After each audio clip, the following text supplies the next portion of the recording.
Imagine waking up tomorrow and every single animal on Earth has vanished overnight. No cows, no horses, no bees, no dogs, no fish, nothing. Just you, some plants, and a terrifying amount of silence. How long do you think you'd last? A week? Maybe 2? Here's the thing. Most people would say, oh, I'd just eat plants and figure it out. And sure, that sounds reasonable. Until you realize you can't plow a field without an ox. You can't cross a river without a horse. You can't even keep your crops alive without insects pollinating them. Suddenly your optimistic little survival plan starts looking a lot more like a slow, hungry, very cold death. But this isn't just a hypothetical. This is literally what ancient humans faced. Every single day. For hundreds of thousands of years. Their entire civilization, everything they built, everything they ate, every war they won, every winter they survived, was completely and utterly dependent on animals. And what's wild is that most people have no idea just how deep that dependency actually went. When people think about animals and ancient humans, the first thing that comes to mind is meat, hunting, spears, big hairy mammoths. Sure, that's part of it. But focusing only on meat is like saying electricity is only useful because it powers your phone. Technically true, but you're missing about 99% of the picture. Let's talk about calories first, because without calories, you're dead. Simple as that. For most of human prehistory, before agriculture really took hold around 10,000 years ago, humans were hunter-gatherers. That means every single day was a negotiation between find enough food to survive and don't get eaten by something that's also trying to survive. And here's the brutal reality of plant-based foraging. Plants are nutritionally unreliable. Yes, berries and roots and tubers are great, but they're seasonal. They disappear in winter. They vary wildly by region. And crucially, they don't provide nearly enough fat and protein for a human brain that needs to run at full capacity. The human brain is a calorie-destroying monster. It consumes about 20% of your total energy just sitting there doing nothing. And to build and maintain a brain that size, you need animal fat. Researchers who study prehistoric diets have found that the dramatic expansion of the human brain, the thing that made us, is directly correlated with increased animal consumption. Hunting wasn't just a hobby, it was the biological fuel for human intelligence itself. And then there's the fat question. Fat is not just a macronutrient. For ancient humans, fat was survival currency. When winter came and temperatures dropped and plant life died, the only reliable calorie-dense food source available was animal fat. A single large kill, a bison, a mammoth, a deer, could provide enough calories and fat to sustain a group of humans for days or even weeks. Without that, you starve. Your body starts breaking down muscle.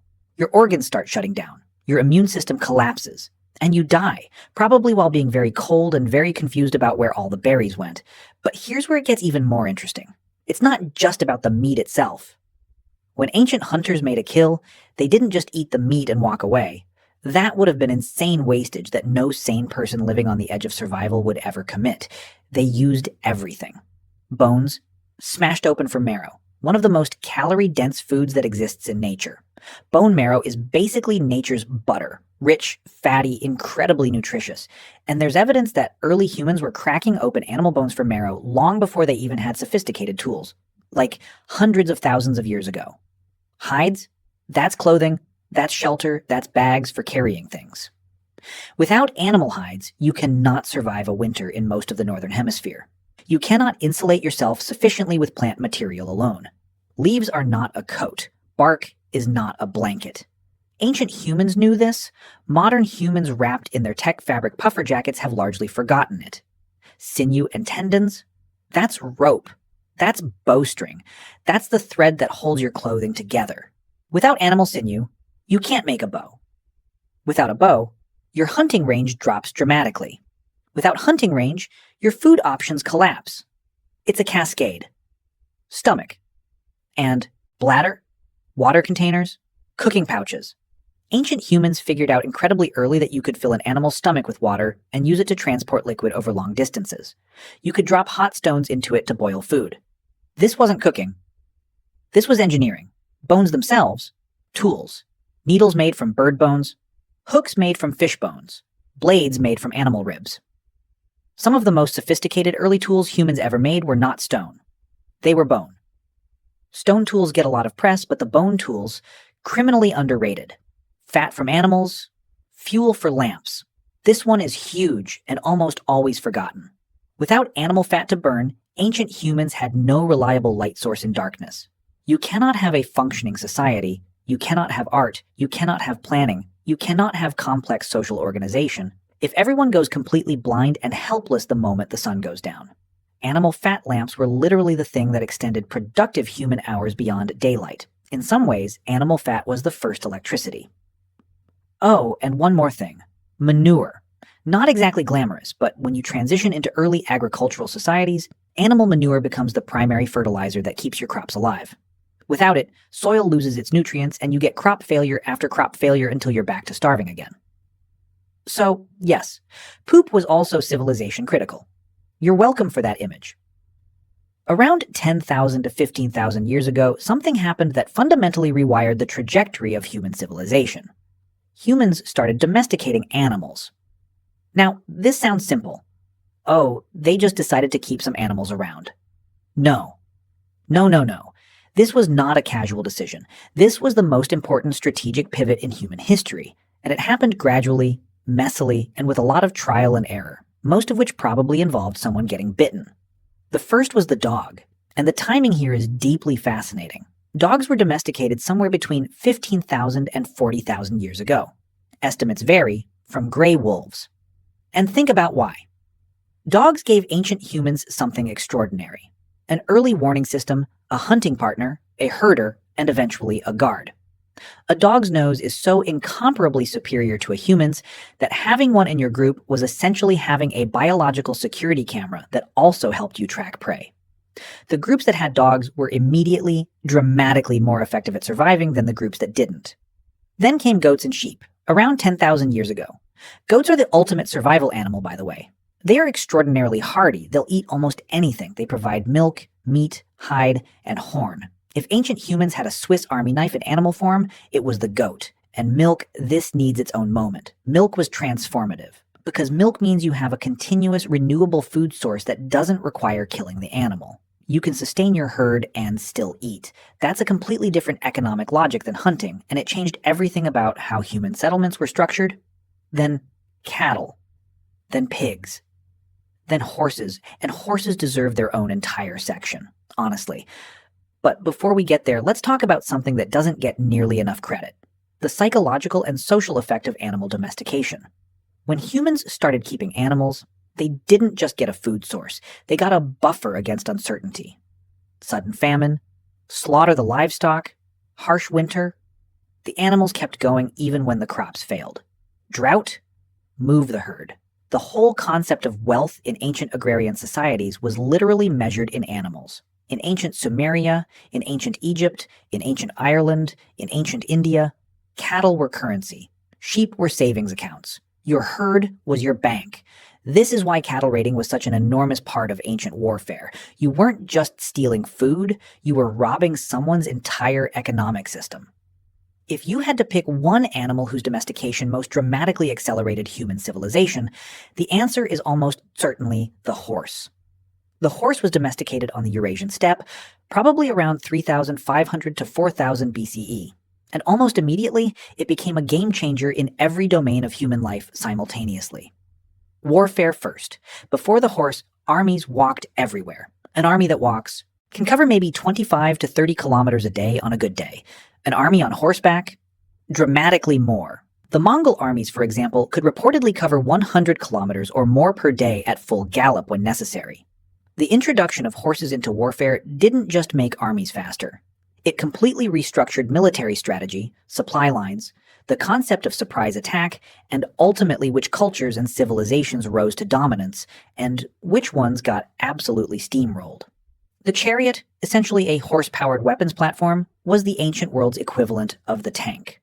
Civilizations that had them and mastered them were almost invincible against civilizations that didn't. The Hittites, the Egyptians, the Assyrians, the mastery of horse-based warfare was the single biggest military advantage in the ancient world for over 1,000 years. But war is only part of the story. Trade and communication.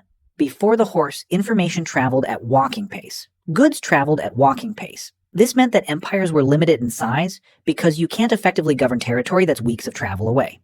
The horse compressed distance.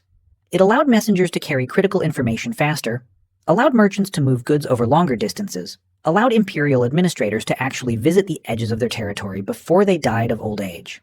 The Persian royal road system, stretching over 2,500 kilometers from Susa to Sardis, was only functionally useful because it was maintained for horse riders.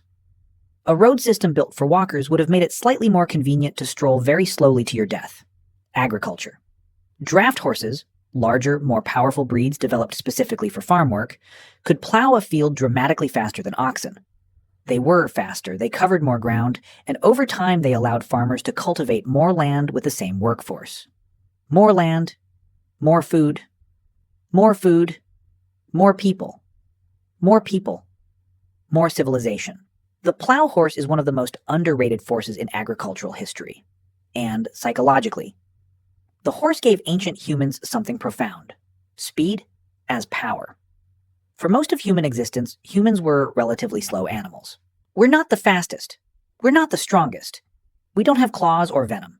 But put a human on a horse and suddenly you have a creature that can outrun almost anything, cover enormous distances, project force in a completely new way, and, let's be honest, look absolutely terrifying to anyone who's never seen one before. There are historical accounts of indigenous peoples who had never encountered horses reacting with absolute terror to mounted conquistadors. Some thought the horse and rider were a single creature, some kind of god monster, which, from a pure physics standpoint, a charging cavalry horse kind of is. Okay, so we've covered the big dramatic stuff: hunting, domestication, horses, warfare. But let's take a moment to talk about the animals that ancient humans depended on in ways that were quieter, more subtle, and honestly even more fundamental. Insects, specifically bees. If you think humans domesticated bees just because they liked honey, and honey is delicious, we're not going to pretend it isn't, you're missing the bigger picture. Beeswax was one of the most versatile materials in the ancient world. It was used to seal wood and waterproof it. It was used as a lubricant for tools and machinery. It was used to make candles that lasted longer than animal fat lamps. It was used in medicine as a base for ointments. It was used to write on wax tablets, which were essentially the ancient equivalent of dry erase boards and the backbone of administrative record-keeping before paper became widespread. And the honey itself. Before refined sugar, honey was the only reliable sweetener available in most of the ancient world. But more importantly, honey doesn't spoil. Like, ever. Archaeologists have found honey in ancient Egyptian tombs that's over 3,000 years old and still perfectly edible. For ancient people who constantly struggled with food preservation, the ability to store honey indefinitely was almost magical. It was also used as an antibiotic. And it works, by the way. Modern medicine has confirmed that honey has genuine antimicrobial properties. Ancient Egyptians were putting honey on wounds thousands of years before anyone discovered penicillin. Then there are the silkworms, which single-handedly created one of the most important trade networks in human history, the Silk Road.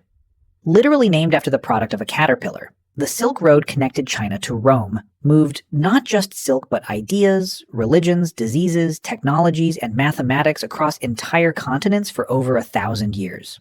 All because someone in ancient China figured out that a small moth larva spins threads that can be woven into fabric so extraordinary that people on the other side of the world would pay absurd fortunes for it. Carrier pigeons.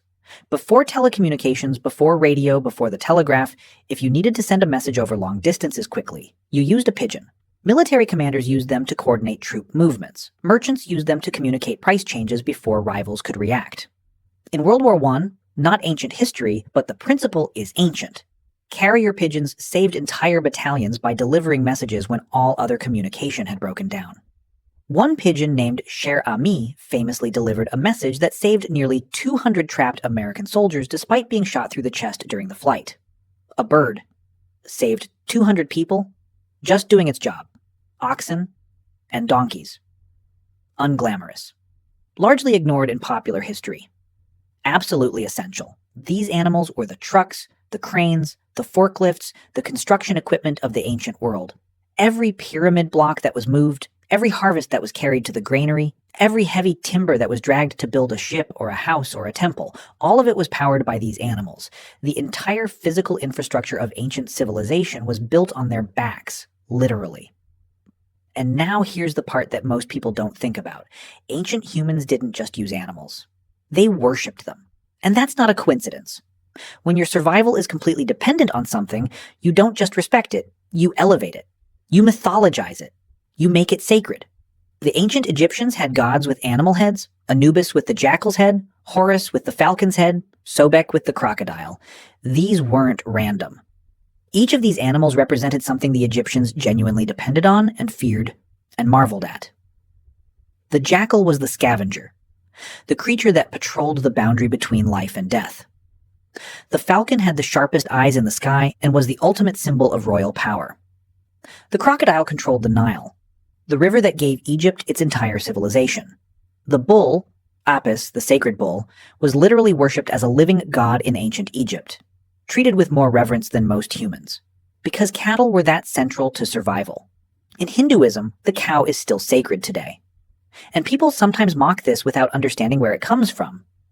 In ancient agrarian India, a cow was not just a food source. It was a milk machine, a manure factory, a plow engine, and a sacred symbol of abundance all in one. Killing a cow was economically irrational, like burning down your house to stay warm for one night. The religious protection of cattle was, at its root, a very rational economic policy dressed in spiritual clothes. The Norse had Odin's ravens, Hugin and Munin, thought and memory, who flew across the world every day and brought back information. A mythological surveillance network made of birds.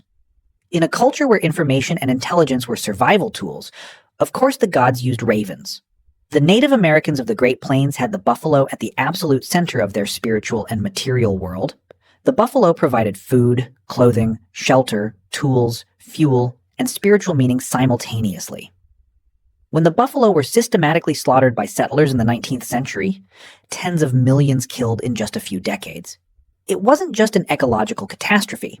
It was a deliberate act of civilizational destruction, targeting the single animal that an entire culture depended on for everything. Animals weren't just resources in the ancient world. They were mirrors. They were metaphors. They were partners. They were gods. And the fact that humans elevated them to that status tells you everything you need to know about how dependent on them we truly were. We live in a world now where most people are genuinely disconnected from this reality. Your food comes wrapped in plastic from a supermarket. Your clothes are synthetic. Your light comes from a wire in the wall. You can go your entire life without ever directly depending on an animal for your survival. But that disconnection is new. Incredibly new. Like, embarrassingly recent in the timeline of human history. For over 300,000 years of Homo sapiens existence, every single one of your ancestors was in a direct, daily, life-or-death relationship with the animals around them. The knowledge of how to track prey. The skill of reading animal behavior. The understanding of which parts of an animal to eat, how to preserve the meat, how to tan the hide, how to render the fat. This wasn't trivia. This was the curriculum of staying alive. And here's what's genuinely worth sitting with.